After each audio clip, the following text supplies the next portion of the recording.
As the Tucson Borderland YAVS, we've taken the opportunity to reflect on how we see social righteousness played out in each of our community partner placements where we've worked this year.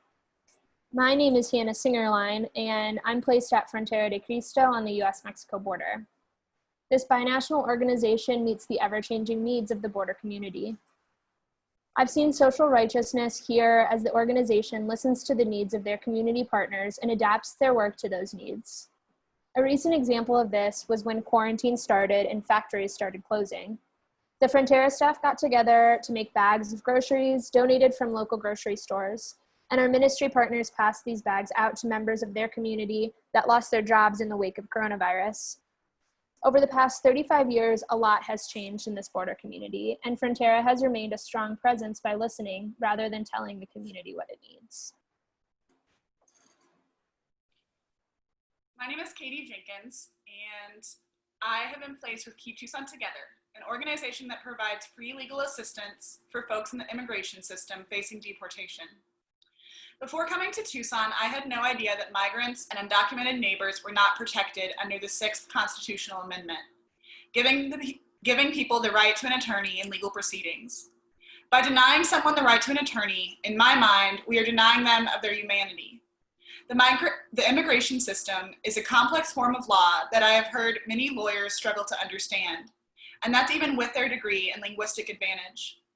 If people that have extensive legal education and speak English as a first language have trouble understanding this process, how can we ask asylum seekers and migrants to? I have seen social righteousness in the ways that both lawyers and community members have voluntarily come together to right this injustice and restore a piece of human perception.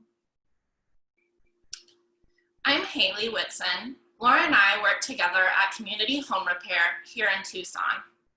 At Chirpa, we address health and safety emergency-based needs of low-income homeowners in Tucson and Pima County. Social righteousness means taking action. At Chirpa, it looks like ensuring that people living in the desert have cooling in the summer, that those that cannot walk have a safe ramp to exit their home, and that homeowners who have been exploited by previous contractors feel empowered and safe in who fixes their homes. I have learned that at Chirpa, the work of social righteousness must first include listening to clients identify their needs before determining how we can best assist meeting those needs with our abilities and resources. My name is Emma. I have been placed with the Inn, which is a shelter for asylum-seeking families. Part of social justice is welcoming the stranger. The Inn welcomes families every day who are seeking asylum in the States. We strive to provide a space that has everything the families might need and is a place that is safe for families to rest, to play, and to just be without any immigration and customs enforcement officers. The difference between solidarity and charity is something that will stick with me for my time at the Inn. Charity work implies that the person giving knows what is needed or what is best to give. But in solidarity work, the recipient knows that what they need and when they need it, and can choose when, how, and if something is needed. My name is Laura Haney, and like Haley said, I also work at Community Home Repair.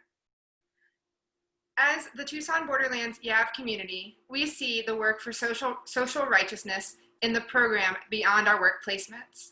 Some of the ways we work for social righteousness is in our everyday choices. We choose to use bikes as our main form of transportation instead of driving our van in order to reduce our carbon emissions. This has a less harmful impact on the earth and therefore less of a harmful impact on our neighbors. We strive for simple living because we acknowledge that less use of resources means less exploitation of people. Additionally, we work to educate ourselves by listening to people with ideas and experiences other than our own. We strive to support each other in this education process by sharing resources and having open discussions. Social righteousness is also acting on our faith by being politically active. One way we do this is by participating in marches and rallies to raise awareness of climate change, police brutality, and women's rights. As someone recently told me, voting is the least that we can do in terms of engaging in the political system.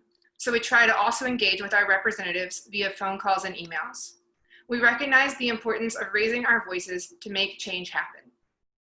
Beyond all of this, we hope to share our knowledge and experiences with people outside of our Tucson Borderlands YAV community.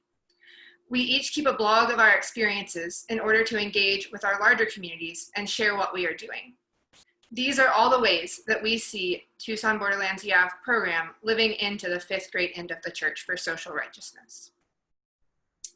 Thanks for inviting us to share today and giving us the opportunity to hold space for reflection on this topic of social righteousness and justice in our YAV year. As we were reflecting on the ways we have seen social righteousness acted out in our YAV year, a common theme we found was listening to others and being present to the needs of those around us, whether that has been in the communities we serve or in the earth we cohabitate. As reflective as this process has been for us, we now ask you, what does it mean to uphold the 5th grade end of the church?